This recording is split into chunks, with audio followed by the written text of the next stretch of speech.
Hi, I'm Delilah with Suntory Flowers, and I'm here to tell you about Bracteantha Granvia Gold, the super straw flower. Why are they super? Well, just look at these.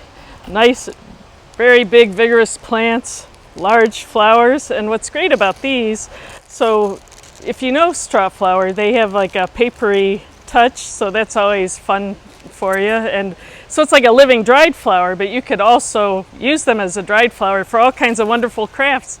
Like we've got the letter G for Granvia Gold. One thing is, don't be deceived by the fact that they're like a dried flower. They do need lots of water.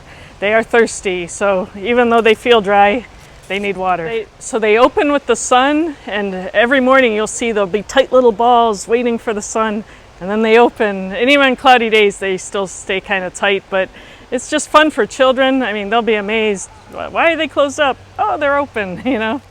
Look for Granvia Gold at your favorite plant retailer.